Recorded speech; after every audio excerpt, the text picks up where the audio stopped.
이제 어느덧 계절이 여름이 가고요. 네, 이번 여름은 참으로 좀 이렇게 쑥 지나간 것 같습니다. 태풍으로 장마로 코로나로 인해서 여름이 지나가고 이제 가을이 오고 있습니다. 하나님이 창조하신 이 땅에는 계절의 변화가 있습니다. 봄, 여름, 가을, 겨울.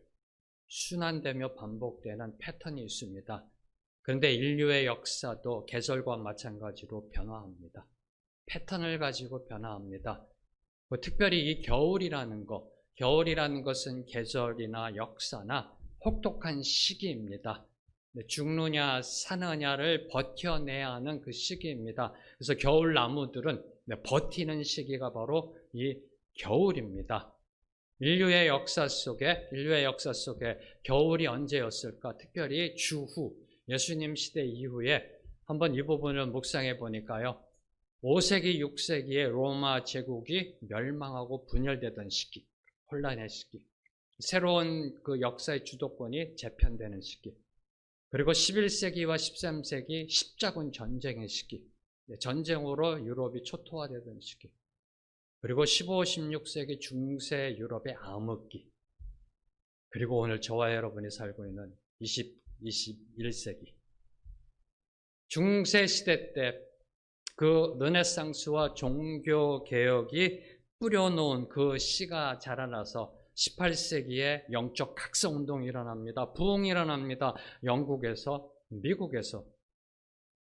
요한 웨슬리 목사님을 통해 조나단 에드워즈 목사님을 통해 일어납니다. 19세기에 산업혁명이 일어납니다. 그리고 20세기에 아시아와 아프리카의 복음화를 이룹니다. 그리고 나서 두 번의 세계 대전을 겪은 후에 이제 다시 겨울기로 이 땅의 역사는 접어들고 있는 겁니다. 이제 다시 저와 여러분은 봄을 준비해야 하는 그 혹독한 겨울 시기를 지나고 있다는 겁니다. 새로운 씨를 뿌릴 준비를 해야 한다는 겁니다. 겨울 논밭에 남아있는 모든 잔재들, 특히 썩어있는 것들을 뿌리채 뽑아 버려야 할 때이고요. 겨울 논밭에 널려있는 모든 더러운 것들을 치우고 그 논밭을 갈아엎을 때라는 겁니다.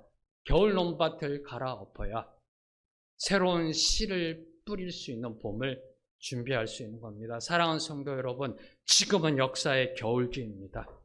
지금은 뽑을 때이고요. 지금은 허물 때이고요. 지금은 버릴 때이고요. 지금은 죽일 때입니다. 우리의 죄악을 뽑을 때이고요. 우리의 교만으로 쌓아올린 인간의 바벨탑을 허물 때이고요. 우리의 옛 자아를 버릴 때이고, 그리고 그 무엇보다도 우리의 자기의를 죽일 때입니다. 이러한 시대적 분별에 대한 자각, 지금 우리가 과연 무엇을 어떻게 해야 하는가에 대한 바로 그 외침이 2800년 전에 선지자 아모스의 입을 통해서 선포되었던 것입니다. 여러분이 아모스서를 보시면은 그냥 크게 이 네 문맥만 기억하시면 됩니다. 크게 네 문맥으로 여러분이 기억하시면 됩니다. 1장과 2장에서는 서너 가지 죄라는 그 표현으로 8개국에 대한 하나님의 심판이 예언되고 있습니다. 북이스라엘과 남유다를 포함하여 8개국에 대한 서너 가지 죄라는 표현을 쓰면서 하나님의 심판이 예언되고 있고요. 3장에서 5장은 여러분이 보시면 각 장마다 들으라로 시작합니다. 들으라로 시작하는 심판의 경고가 선포되어 있고요. 그리고 6장은 화 있을 징조로 시작되는 심판의 메시지. 그리고 마지막으로 7장에서 9장은 주 여호와께서 내게 보이신 것이 이러하니라로 시작되는 5가지의 환상 시리즈 설교가 기록되어 있습니다. 이것이 아모스입니다. 너무 쉽죠? 늘 문맥을 잡고 나아가시면은 하나님이 말씀하신 것이 무엇인지를 이해할 수가 있습니다. 다시 한번 말씀드립니다. 1장과 2장은 서너 가지 죄라는 표현으로 8개국을 향한 하나님의 심판 예언, 3장부터 5장은 각 장마다 들으라로 시작하는 심판의 경고, 6장은 화 있을 징조로 시작되는 하나님의 심판 메시지, 7장에서 9장은 주 여호와께서 내게 보이신 것이 이러하니라로 시작되는 5가지의 환상 시리즈 설교가 기록되어져 있습니다. 그래서 오늘과 다음 주에는 그 첫 번째 문맥인 8개국을 향한 하나님의 심판 예언을 살펴보도록 하겠습니다. 먼저 오늘 말씀은 이스라엘의 주변 국가인 아람, 블레셋, 두로, 에돔, 암몬, 모압 등 6개국에 대한 심판을 선포합니다. 그리고 이제 다음 주에 저희들이 살펴볼 말씀 2장 4절부터 2장 16절까지는 남유다와 북이스라엘을 향한 하나님의 심판이 예언되고 있습니다. 참고로 이 이스라엘 주변 국가들을 향한 하나님의 심판 예언은 대선지서라고 불려지는 그 선지서 중에 다니엘서를 제외하고는 모두 다 기록되어 있습니다. 다시 말씀드리면 이사야, 예레미야, 에스겔 세 선지서에 공이 다 기록되어져 있습니다. 이스라엘 주변 국가들을 향한 하나님의 심판 예언. 그런데 이 이사야, 에스겔, 예레미야서를 보면 먼저 이스라엘을 향한 심판 예언이 선포됩니다. 그렇게 하고 나서 주변 국가들을 향한 하나님의 심판 예언이 선포되고 있습니다. 그런데 아모스는 이걸 뒤바꿉니다. 선지자 아모스는 먼저 이스라엘 주변 국가들을 향한 하나님의 심판 예언을 선포한 후에 그 다음에 이스라엘을 향한 하나님의 심판을 기록하고 있습니다. 이는 아모스가 남유다 출신이기 때문에 남유다 출신으로서 북이스라엘을 향한 하나님의 심판을 예언하는 것이 온 세계를 공의로 다스리시는 그 하나님으로부터 주어진 것임을 강조하기 위한 겁니다. 남유다 출신이 북이스라엘 올라가서 하나님의 심판 예언을 선포하는 것에 대한 정당성을 확보하기 위한 문맥적인 그러한 바꿈입니다. 그리고 무엇보다도 지리적으로 볼 때 여러분이 성경 지리려면 도움이 되실 텐데요. 아람을 중심으로 해서 순서가 아람, 블레셋, 두로, 에돔, 암몬, 모압입니다. 여러분이 지리를 좀 아시면 도움이 되는데 아람을 중심으로 해서 시계 방향으로 점점 이스라엘을 향해서 좁혀오는 형국입니다. 이게 하나님의 방법입니다. 다시 말씀드리면 먼 곳에서 가까운 곳으로 점점 하나님의 심판의 칼날이 자기 목을 향해 다가오고는 이런 문맥적 흐름으로 하나님이 지금 선포하고 계시는 겁니다. 무슨 뜻일까요? 이스라엘 보고 깨달으라고 경각심을 주기 위해서 먼 곳에서부터 시계 방향으로 점점 이스라엘 향해 좁혀오는 형국으로 선포되고 있다라는 겁니다. 참으로 하나님은 정말 신묘막측하신 분이세요. 이게 이 심판 예언을 선포함 속에서도 이 문맥을 고려하시면서 그러니까 이 드라마를 쓰셨어도 물론 하나님은 천재시니까 아마 시청률 100%의 대박이 나는 드라마를 쓰시고 계시다는 겁니다. 자, 먼저 저희들이 살펴볼 것은 이 하나님의 심판 예언을 보면 정형적인 패턴이 있습니다. 8개국, 오늘 6개국과 다음 주 남유다와 북이스라엘을 향한 하나님이 심판을 예고하실 때 먼저 해당 국가들에 대한 심판을 확정적으로 선포하십니다. 오늘 말씀 속에서도 계속 반복되는 것이 내가 그 벌을 돌이키지 아니하리니. 심판이 확정되었음을 먼저 선포하십니다. 그리고 그들을 심판해야 할 이유가 서너 가지 죄 때문이라고 말씀하십니다. 그리고 나서 그들의 대표적인 죄악을 지적하십니다. 그리고 불을 보내 심판하실 것을 하나님이 말씀하십니다. 이 패턴대로 하나님은 8개국을 향한 그 심판을 선포하고 계십니다. 먼저 요단강 동편 길르앗 땅을 차지하기 위해 끊임없이 그 북이스라엘을 침공했던 철천지 원수, 이스라엘의 철천지 원수 아람, 옛날의 수리아, 지금의 시리아, 그 아람을 향한 하나님의 심판이 선포됩니다. 참고로 여러분이 이 길르앗이란 땅은 상당히 비옥진 땅입니다. 그래서 방목하기에 너무나 좋고요. 그리고 이 교통 요충지로서 남과 북을 잇는 교통 요충지로서 그 당시에 늘 항상 국제적 분쟁이 일어났던 곳입니다. 그 땅을 차지하기 위해서 늘 항상 전쟁이 일어났던 곳입니다. 참고로 여러분이 그 암몬의 죄도 이 길르앗과 연결되어 있음을 나중에 여러분이 보실 수 있습니다. 자, 먼저 3절 말씀. 이 아람을 향한 하나님의 심판 예언을 보겠습니다. 3절 말씀 함께 읽겠습니다. 시작. 여호와께서 내가 그 벌을 깨뜨리지 아니하리니 이는 그들이 철타작기로 타작하듯 길르앗을 압박하였습니다. 네, 각 가정에서도 크게 좀 읽어주셔야 제가 들립니다. 다 들을 수 있습니다. 네, 다메섹은 아람의 수도입니다. 네, 그래서 여호와께서 이와 같이 말씀하시되 다메섹은 아람의 수도이고요. 이 서너 가지라는 표현은 아람뿐만 아니라 나머지 국가들, 네, 총 8개국의 그 죄를 지적하는데 모두 사용되고 있습니다. 자, 그럼 먼저 저희들이 살펴봐야 될까? 그럼 하나님은 단지 서너 가지 죄 때문에 우리를 심판하시나요? 그러면 지금 이곳에 남아 계신 분 아마 아무도 안 계실 거예요. 아마 저부터 심판받아 이 땅에서 멸망당하는. 단지 서너 가지 죄 때문에 하나님은 심판하시는 그런 옹졸한 하나님이신가요? 이 서너 가지라는 게 과연 무슨 표현일까요? 네, 단순히 넷을 의미하는 것이 아니라는 겁니다. 아마 성경 통독을 많이 하신 분은 잠언에도 이 서너 가지라는 표현이 2번 나옵니다. 네. 이 서너 가지라는 이 표현은 죄가 매우 많은, 네, 서너 가지라는 건 매우 많은 또는 계속적인 반복을 나타내는 관용적 표현입니다. 이 히브리적 관용적 표현입니다. 서너 가지라는 것은 매우 많다라는 표현할 때, 네.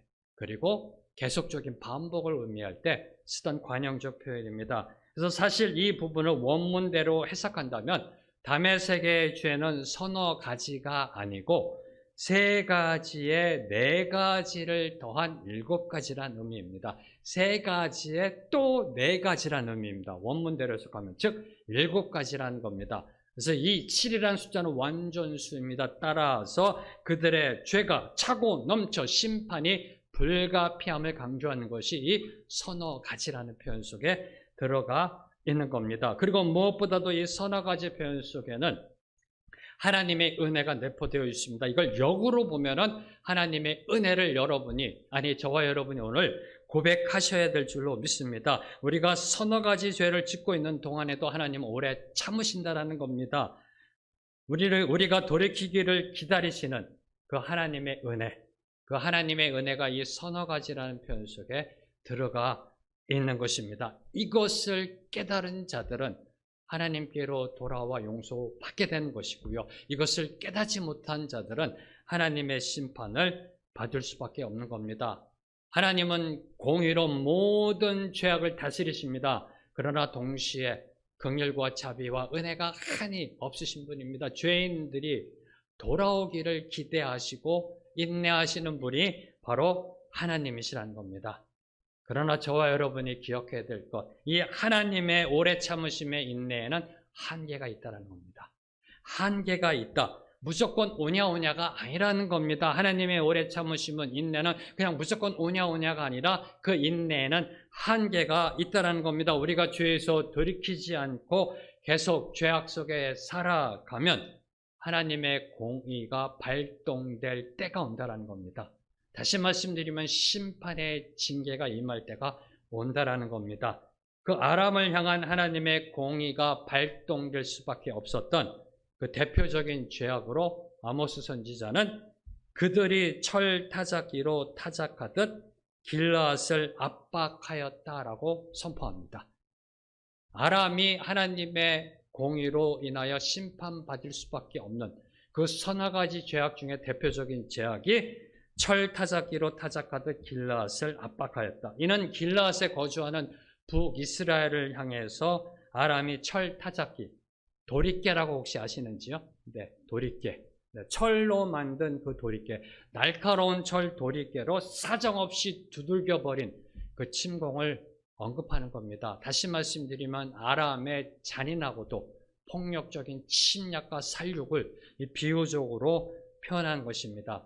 이에 대해서 하나님은 진노의 심판, 불을 보내 심판하실 것을 선포하셨던 겁니다. 자, 이스라엘의 철천지 원수, 지금 이 아모스 선지자의 예언을 듣고 있는 사람들은 아람 사람이 아닙니다. 여러분이 늘 항상 이거를 기억하셔야 됩니다. 누가 지금 이 예언을 듣고 있나요? 이스라엘 백성들. 네. 누가 성경의 독자인가요? 하나님의 백성들. 지금 이 말씀을 아모스가 아람에 가서 선포한다는 게 아닙니다. 아람 백성들이 듣고 있다는 게 아닙니다. 누가 듣고 있나요? 북이스라엘 사람들. 그들의 철천지 원수 아람. 아람이 드디어 하나님의 심판받아 멸망할 것이다. 선지자 아모스 통해서 선포됩니다. 어떻게 반응했을까요? 아멘, 할렐루야. 그럼 하나님은 역시 살아계시다. 와, 아모스 정말 똑바른 선지자구나. 이렇게 반응하지 않았을까요? 와, 하나님은 정말 선택된 우리를 잊지 않으시고 우리를 구원해 주시는구나. 감사합니다. 할렐루야. 부흥 집회를 열자. 이렇게 반응하지 않았을까요? 네. 코로나19로 인해서 하나님이 신천지를 솎아내십니다. 그때 우리의 반응은 어떠했는지요? 다시 말씀드리면, 다시 질문하면 아람을 향한 하나님의 심판이 예언되었을 때 이스라엘 백성들은 어떻게 반응했었어야 할까요? 하나님이 코로나로 인하여 신천지를 솎아낼 때 우리는 어떻게 반응했었어야 할까요? 이 부분입니다. 아멘 할렐루야가 아니라는 겁니다. 그렇게 하기 위해서 하나님이 아모스 선지자를 써서 북이스라엘에 보내서 선포한 것이 아니라는 겁니다. 사랑하는 성도 여러분, 저와 여러분이 잘 알고 있는 타산지석. 바로 이 교훈을, 이 경고를 저와 여러분에게 보냈던 겁니다. 북이스라엘 백성들은 바로 이 타산지석의 교훈을 깨닫지 못했던 겁니다. 왜요? 중국어를 모르니까. 네, 이렇게 썰렁하게 웃어줄 줄 알았습니다. 네, 조금 좀 강도가 약할 거다 생각했습니다. 네. 그래서 왜 북이스라엘은 이걸 깨닫지 못했을까? 타산지석. 네, 타산지석. 지금 아모스가 얘기하고 있는 것은 남 이야기가 아니라 바로 나를 향한 하나님의 심판, 우리 이야기라는 겁니다. 바로 저와 여러분을 향한 심판의 경고임을 깨달았었어야 합니다. 뭐가요? 신천지를 하나님이 솎아내실 때. 신천지를 하나님이 솎아내실 때 저 심판은 바로 우리 교회를 향한 심판이구나. 무릎 꿇었었어야 함을 하나님은 아모스 선지자를 통해서 저와 여러분에게 선포하고 있는 겁니다. 다메섹을 거울 삼아 우리를 봐야 합니다. 나를 봐야 합니다.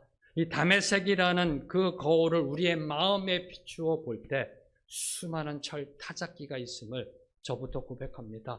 다시 선포합니다. 다메섹이라는 거울 우리 마음에 비추어 볼 때 우리 마음속에 수많은 철 타작기가 있습니다. 미움, 시기, 질투, 분노, 비판, 정죄, 탐욕, 정욕 등등등등등.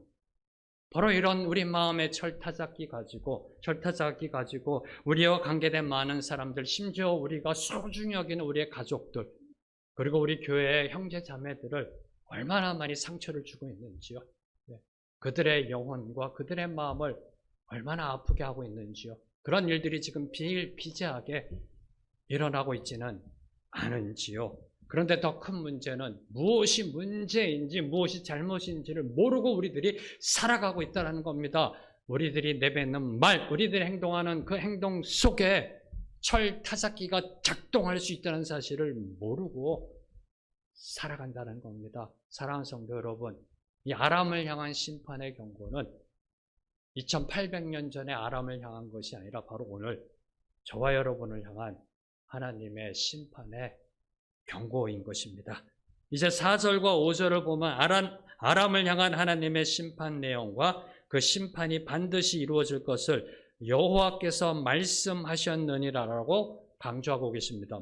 5절만, 저희들이 5절만 함께 읽겠습니다. 시작! 내가 다메섹의 빗장을 꺾으며 아웬 골짜기에서 그 주민들을 끊으며 벳 에덴에서 규 잡은 자를 끊으리니 아람 백성이 사로잡혀 기르에 이르리라 여호와께서 말씀하셨느니라. 하나님의 심판은 내가 다메섹의 빗장을 꺾으며로 시작합니다. 다메섹의 그 문을, 성문을 잠그고 있던 빗장을 꺾어서 열어놔 적군이 침공하여 들어오게 만들어 아람을 멸망시키겠다. 네. 아람을 멸망시키겠다. 그리고 아람이 멸망됨으로 그 백성들이 포로로 잡혀 기르에 끌려가게 될 것을 하나님은 선포하셨습니다. 이 기르라는 것은 아수르 지명입니다. 제가 성도 때 이 기르가 뭔지, 또 개역개성 옛날 성경을 보면 길이라고 되어 있습니다. 길.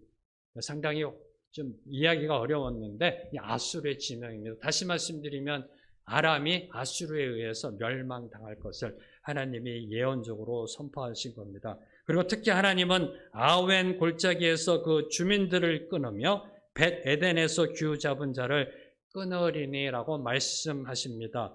여기서 왜 두 지명을 하나님이 대표적으로 언급하셨을까요?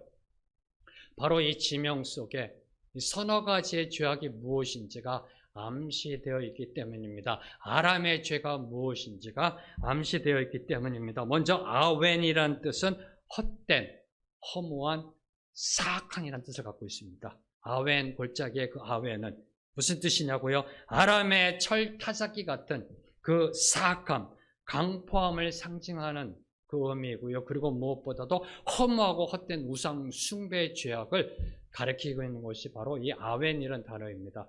그리고 벳 에덴이라는 것은 쾌락의 집이라는 의미입니다. 쾌락의 집, 향락과 정욕 등 쾌락을 도모하던 아람의 전반적인 사회 분위기를 반영하고 있는 단어가 바로 이 벳 에덴이라는 겁니다. 아람의 죄, 서너 가지 죄는 헛되고 허무하고 사악하고 쾌락을 추진했던, 즉 아람이 철 타작기로 다른 나라를 침탈하여 더 큰 향락, 더 큰 번영을 누리려 했던 바로 그 죄악을 가리키고 있는 단어입니다. 바로 이것이 지금까지의 인류 역사가 보여주고 있는 죄악된 모습 아닌가요? 다른 나라를 침공하여 더 큰 쾌락과 향락을 누리기 위해서, 더 번영을 누리기 위한 모습, 바로 그것이 지금까지 인류 역사가 보여주고 있는 모습입니다. 저와 여러분이 기억해야 될 것, 인류 역사가 또 하나 증명하고 있는 것, 침공과 침탈로 말미암은 번영과 쾌락은 결국 패망으로 끝난다라는 사실입니다.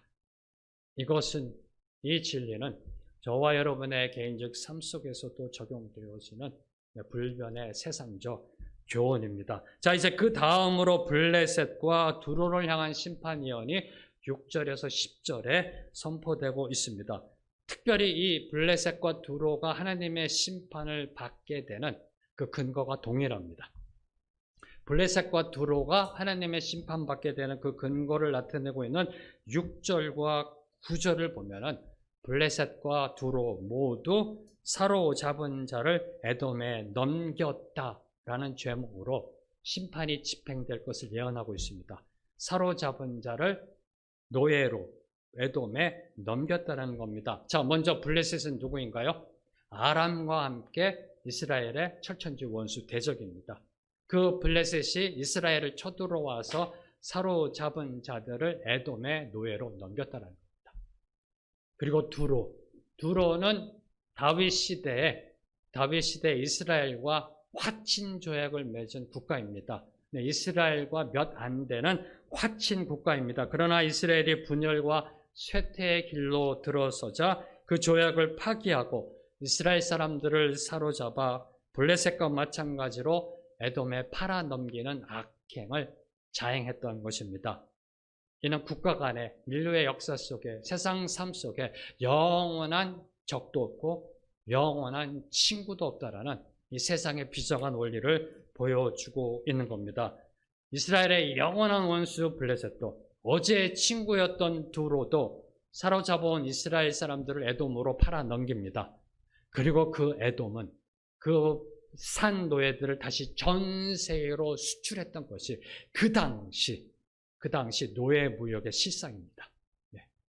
에돔이 노예들을 다 사서 그 지역에, 그리고 그 노예들을 세상으로 다시 온 세계로 수출하던 것이 그 당시 노예 무역의 실상이라는 겁니다.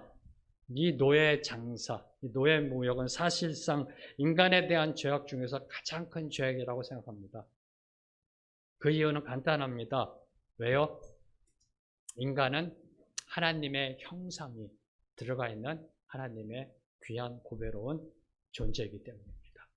하나님이 창조하실 때 하나님의 형상대로 지음받은 존재가 바로 인간이기 때문에 그 인간을 짐승처럼, 물건처럼 사고 판다는 것은 반인륜적인 죄를 뛰어넘어 하나님의 창조 질서에 도전하는 죄라는 겁니다. 인간을 노예처럼 사고 판다는 것은 반인륜적인 죄악을 뛰어넘어 하나님의 창조 질서의 정면으로 도전하는 죄입니다. 극악무도한 가장 사악한 죄가 바로 이 노예무역입니다. 그런데 이 죄악이 인류의 역사를 보면 그 시작전부터 계속해서 늘 항상 있어 왔다는 것이 참으로 비통한 현실입니다. 성경을 보아도 창세기부터 요셉이 형들에 의해서 애굽의 노예로 팔려갑니다. 그리고 인류의 역사 속에 저와 여러분이 잘 알고 있는 바로 이 노예 무역의 극의 절정에 달했던 것이 17, 18세기에 아프리카 사람들이 서구권으로 노예로 팔려가다. 바로 이러한 모습들, 바로 그러한 사악한 극악한 죄가 이 블레셋과 두로에 의해서 일어나고 있었던 겁니다. 2800년 전에. 자, 그러면 오늘날은 어떠한가요? 오늘날은요? 목사님, 오늘날 같은 날 무슨 노예가 있나요? 근데 오늘날 이 21세기는 과거보다 더 교묘하고 사악한 방법으로 인간을 노예 삼고 착취하고 있습니다. 예를 들면 인신매매, 염전노예, 얼마 전에 우리나라에서도 드러났던 염전노예, 외국인 노동자에 대한 비인간적인 처우, 갑질, 그리고 요새는 위압이란 단어가 나오더라고요. 위압에 의한 착취. 그리고 이 부분을 이렇게 묵상하다가 정말 놀란, 쇼킹한 뉴스를 보게 됐습니다. 2017년 CNN이 특종으로 보도한 뉴스를 저희 SBS가 이것을 입수해서 2017년에 보도한 내용입니다. 영상 좀 보여주시겠습니까? 유럽으로 가려던 아프리카 난민들이 노예 시장에서 불과 몇백 달러에 팔려나가는 영상이 공개되면서 파장이 커지고 있습니다. 농장으로 팔려간 난민들은 폭력과 중노동에 고통받는 것으로 알려졌습니다. 카이로 이대욱 특파원입니다. 400, 700. These men are sold for 1,200 Libyan pounds, $400 apiece. 리비아 내 노예 시장의 실체를 알린 CNN 뉴스 보도입니다. 불과 수백 달러에 농장 등지로 팔려간 난민들은 잔인한 폭력과 중노동에 시달립니다.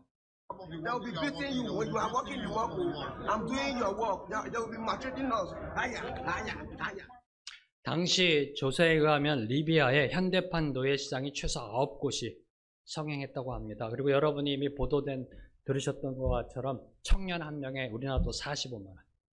45만 원에 노예로 팔려나가고 있는 리비아니까 난민들이 몰려든 곳이니까 그렇게 생각이 드시는지요? 리비아니까 가능할 수도 있겠다 이런 생각이 드시는지요? 자, 그러면 선진국은 어떨까요? 6년 전에 영국을 발칵 뒤집어 놓은 뉴스가 선포됐었습니다. 30년 동안 여성 3명을 감금하고 노예로 학대했던 사건이 6년 전에 영국 런던에서 일어났었습니다. 3명의 여성, 말레이시아, 아일랜드, 영국 사람 3명의 여자를 30년 동안 노예로 부려먹은 사건이 드러난 사건이 바로 6년 전에 있었습니다. 그리고 2019년 자료를 보면은 특별히 제가 이 탈북민 사역을 하면서 많은 관심을 갖고 있었던 부분, 2019년 자료에 의하면 탈북 여성 60%가 중국에서 성노예로 팔려나갑니다. 지금까지 누적된 팔려나간 사람만 어마어마한 숫자라고 합니다. 그리고 그 탈북 여성으로 이루어진 그 성매매 시장이 1억 달러 규모라고 합니다. 14살 북한 소녀가 413만 원에 36살 중남성에게 팔려갑니다. 중국 한족에게. 성업소로 팔려가기도 하고요. 결혼하지 못하는 한족 남성들에게 농촌 한적한 곳에. 제가 중국에 아울리치 가서 그 탈북 여성들도 만나고 다 이렇게 함께 기도했는데요. 그렇게 팔려나가는. 그래서 저는 그때 그 상황을 보면서 이렇게 선포했습니다. 이건 21세기 위안부다. 21세기 위안부다. 왜요? 탈북한 여성들은 인권을 존중받을 수 없기 때문에, 불법 체류자이기 때문에 그냥 끌려갈 수밖에 없다라는 겁니다. 이것이 바로 지금 저와 여러분이 살고 있는 현실입니다. 그래도 별로 이렇게 마음에 힘들어하지 않으세요? 국제노동기구 ILO가 발표한 자료에 의하면 현대판 노예가 4천만 명 이상이랍니다. 별로 안 놀라세요? 현대판 노예가 4천만 명 이상. 노동에 시달리는 어린아이는 제외한 겁니다. 노동에 시달리는 어린아이가 1억 5천만 명. 1억 5천만 명. 와, 저는 이 부분을 보면서 주님 과연 뭘 어떻게 해야 되나요? 답이 안 나오더라고요. 이거 갖고 어떻게 성도님들과 묵상하면서 어떤 해답을 제시할 뭐가 없더라고요. 그냥 이렇게 기도할 수밖에 없었습니다. 하나님 어떻게 할까요? 뭘 어떻게 할까요? 네. 이대로 가면은 하나님의 심판이 불 보듯 이 세상을 징계로 뒤엎어 주실 건데 2800년 전에 블레셋과 두로를 심판하셨던 그 하나님의 공의가 이 땅에도 임할 텐데 하나님 뭘 어떻게 할까요? 뭘 어떻게 할까요?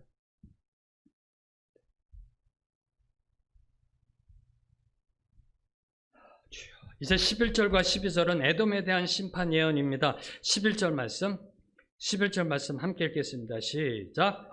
여호와께서 이와 같이 말씀하시되 에돔의 서너가지 죄로 말미암아 내가 그 벌을 돌이키지 아니하리니 이는 그가 칼로 그의 형제를 쫓아가며 긍휼을 버리며 항상 맹렬히 화를 내며 분을 끝없이 품었음이리라. 에돔은 이스라엘과 형제 국가 사이입니다. 에돔의 조상은 에서입니다. 이스라엘의 조상은 야곱입니다. 야곱과 에서는 이삭과 리브가에서 태어난 형제 쌍둥이입니다. 그런데 성경을 보면 늘 에돔은 이스라엘과 적대 관계를 유지합니다. 그리고 에돔이 이스라엘 향해서 얼마나 잔인한 행동을 했는지 에돔을 향한 심판 예언을 기록하고 있는 오바댜서를 보면 오바댜라는 선지서가 있습니다. 오바댜서를 보면은 이제 바벨론이 남유다를 침공할 때 에돔도 그 연합군에 가세합니다. 그리고 그 오바댜서에 기록된 내용을 보면은 가세에서 남유다를 약탈하고 살육을 일삼았으며 유다의 멸망을 조소하고 기뻐하였고 더 나아가 도망하는 자들을 사로잡아 적군에 넘기는 죄를 서슴없이 자행하였더라고 선지자 오바댜는 고발하고 있습니다. 바로 이러한 에돔의 죄악을 아모스는 이렇게 한마디로 요약합니다. 긍휼을 버리며 항상 맹렬히 화를 내며 분을 끝없이 품었음이라. 한 단어로 정리합니다.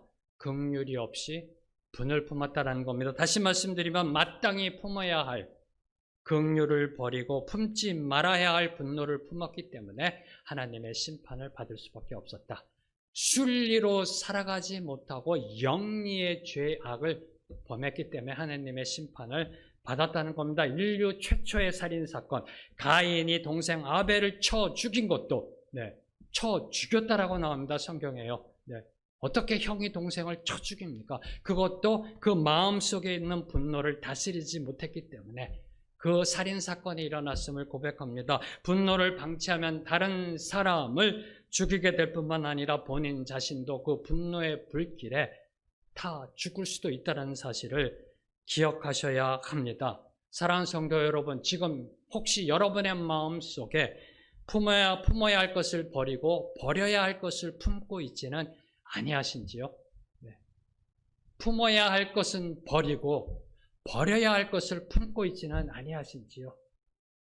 시편 19편 14절 말씀, 시편 19편 14절 말씀을 보면 이렇게 선포합니다. 나의 반석이시오 나의 구속자이신 여호와여, 내 입의 말과 마음의 묵상이 주님 앞에 연락되기를 원하나이다. 내 마음의 묵상이 주님께 연락되기를 기도합니다. 이 기도 외에는 답이 없습니다. 주님, 내 마음이 주님께 연락되기를 간절히 기도합니다. 왜요? 내 마음이 연락되면, 내 마음이 하나님께 받아들여지면 나의 입술과 나의 행동과 나의 삶이 하나님께 연락되어지기 때문입니다. 마음에 무엇을 품느냐가, 긍휼을 품느냐, 분노를 품느냐가 우리의 인생과 우리의 신앙을 좌우하게 될 줄로 믿습니다. 이제 13절에서 15절까지는 암몬에 대한 심판이 예고되고 있습니다. 13절 말씀 함께 읽겠습니다. 시작. 여호와께서 이와 같이 말씀하시되 암몬 자손의 서너 가지 죄로 말미암아 내가 그 벌을 돌이키지 아니하리니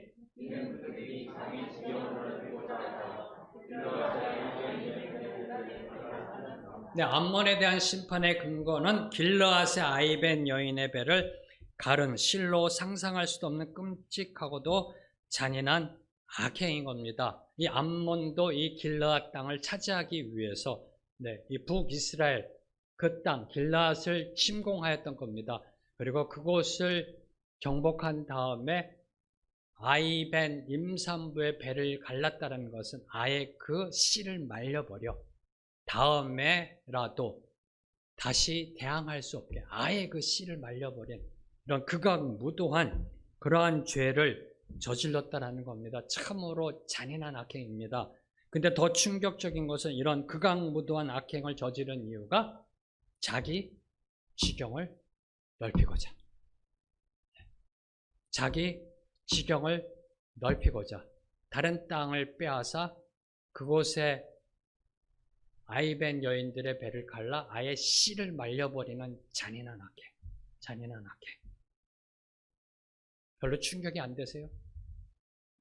2010년에 우리나라 울산에서 30대 남자가 자신의 친어머니를 살해하고 아버지가 남긴 유산 1천만 원 상당의 그 돈이 든 통장을 가지고 가지고 달아났던 강도 사건이 발생했었습니다. 근데 자기 친모를 죽이는 그러한 강도 짓을 한 것도 도저히 이해할 수가 없는데요. 그보다 더 기가 막힌 것은 그 강도와 살인한 그 이유가 무엇인지 아시는지요? 유흥비를 마련하기 위해. 좀 충격이 다가오세요? 이게 바로 지금 이 암몬이 저지르고 있는 죄라는 겁니다. 바로 이것이요. 바로 이런 기가 막힌 막장 드라마가 암몬에 의해서 2800년 전에 저질러졌다는 겁니다. 예나 지금이나 우리 주변 속에 드러나고 있는 이 막장 죄악. 인간으로서 어떻게 그렇게 할 수 있을까라고 하는 이런 막장 죄악에 대해서 도대체 어떻게 이해해야 될까요? 어떻게 이해해야 될까요? 그러면서 주시는 하나님의 말씀이 야고보서 1장 15절 말씀입니다. 야고보서 1장 15절 말씀 함께 읽겠습니다. 시작. 욕심이 잉태한 즉 죄를 낳고 죄가 장성한 즉 사망을 낳느니라. 하나님이 허락하신 것에 자족하지 못하면 하나님이 주신 것에 만족하지 못하고 욕심을 부리면 반드시 죄악을 낳게 되어 있습니다. 자기 영토를 넓히고자 하나님이 주신 영토에 만족하지 못하고 자기 배를 더 배부르게 하기 위한 욕심을 부리면 반드시 죄악을 낳게 되고 있고요. 그 결과는 암몬에 임했던 파멸의 심판, 특별히 이 암몬과 모압을 향한 하나님의 심판은 앞서 4개국을 향한 그냥 단순히 불을 보내 심판하시겠다는 것보다 더 강력한 표현을 씁니다. 14절을 보면은 불과 전쟁의 외침과 회오리 바람과 폭풍의 강력한 심판이 임하게 될 것을 선포합니다. 사랑하는 성도 여러분, 지금 두려운 마음으로 여러분에게 질문합니다. 지금 여러분이 욕심내고 있는 것은 무엇인가요? 지금 여러분이 조금만 덜하고 말하며 욕심 부리고 있는 것이 무엇인가요? 아니, 이만큼이 아니고요, 하나님. 조금만 덜하는 것. 바로 그렇게 욕심내고 있는 것이 무엇인지요? 바로 그 조금만 더가 임산부의 배를 가르고 친모를 살해하는 일만 악의 뿌리가 됨을 성경은 경고하고 있습니다. 자, 이제 마지막으로 2장 1절에서 3절은 모압에 대한 심판이 예언되어 있습니다. 2장 1절 말씀 함께 읽겠습니다. 시작. 여호와께서 이와 같이 말씀하시되 모압의 서너 가지 죄로 말미암아 내가 그 벌을 돌이키지 아니하리니 이는 그가 에돔 왕의 뼈를 불살라 죄를 만들었음이라. 모압을 향한 심판의 근거는 에돔 왕의 뼈를 불살라 죄를 만들었다라고 선포하고 있습니다. 이는 단지 뼈를 태워 죄를 만들었다는 것이 아닙니다. 이는 화장했다는 의미가 아닙니다. 부관참시가 아닙니다. 네, 죽은 시체를 다시 판에서 목을 치는 우리나라 옛날에 있었던 부관참시. 네, 죽은 시체를 꺼내서 목을 치는 그런 부관참시적 의미가 아니라는 겁니다. 이 말씀을 연구한 구약 학자들에 의하면은 무덤을 파헤쳐서 유골을 꺼냅니다. 그리고 그 유골을 불태워 재를 만들어 그것을 벽에 바르는 일종의 백색 도료로 사용한 것. 네. 철저한 멸시고요, 철저한 모독이고요, 철저한 조롱. 네. 바로 그렇게 백색 도료로 그 재를 갖고서 그 당시 2800년 전에 벽에 바르는 페인트로 사용한 그러한 죄악으로 인하여 심판받게 된 것을 이야기하고 있는 겁니다. 이런 모압의 죄악은 앞서서 하나님이 지적하신 철 타작기로 살육하고 노예로 팔아넘기며 임신한 여인의 배를 가르는 죄악과 마찬가지로 생명을 경시하며 인간의 존엄성을 말살하는 아주 극악무도한 사악한 죄악임을 선포하고 있는 겁니다. 사랑하는 성도 여러분, 사람은 누구든지 그 안에 하나님의 형상이 새겨져 있습니다. 가난과 소외 속에 있던, 폭력 안에 있던, 압제받고 있던, 배척받고 있던, 또는 무기력과 질병 속에 있던 그 어떤 사람이든 어떤 상황에 있던 하나님의 형상대로 지음받은 존재한 존재라는 겁니다. 다시 말씀드리면 가난하건 부하건 약하건 강하건 무지하던 박식하던 낮건 높건 상관없이 사람은 존중받아야 하며 마땅히 존중해야 할 존재라는 것입니다. 그래서 예수님께서는 마태복음 25장 40절에 너희가 여기 내 형제 중에 지극히 작은 자 하나에게 한 것이 곧 내게 한 것이다라고 선포하셨던 겁니다. 하나님의 지음받은 존재, 바로 지금 여러분 옆에 계신 분들, 그분들, 특별히 여러분이 나보다 조금 낫다라고 생각하는 분들, 내가 조금 깔봐도 된다라고 생각하는 분들, 내가 조금 밟아도 된다라고 생각하는 분들, 내가 건드려도 꿈쩍 못한다고 생각하는 사람들을 향해 존중을 표현하는 것, 바로 그것이 하나님을 경외하는 것이라는 겁니다. 죽은 시체를 향해서도 존중해야 한다는 겁니다. 사랑하는 성도 여러분, 지금 혹시 여러분이 깔보고 무시하며 모독하며 학대하고 있는 사람은 없는지요? 물론 성도니까 겉으로 그렇게는 안 하겠죠. 마음속으로. 예수님은 이렇게 선포합니다. 지극히 자에게 한 것이 곧 내게 한 것이다. 하나님을 경외하는 것은 그 하나님이 만드신 그 인간, 그 자체에 대한 존중을 선포하는 것입니다. 사랑하는 성도 여러분, 아람, 블레셋, 두로, 에돔, 암몬, 모압이 멸망한 것은 그 뿌린 죄로 인해 하나님의 심판을 받았기 때문입니다. 두말할 필요 없습니다. 그들의 서너 가지 죄로 그들이 심판받은 것입니다.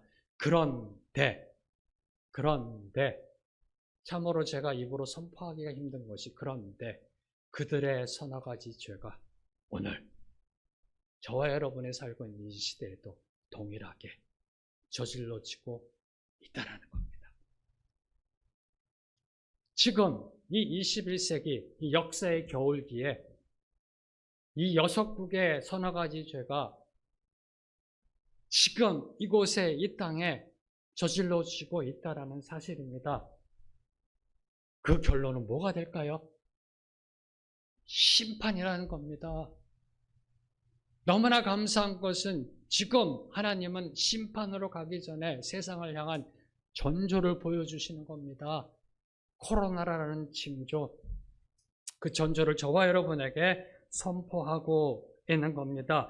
죄의 씨앗을 심으면 반드시 죄의 열매가 맺혀지게 되어 있습니다.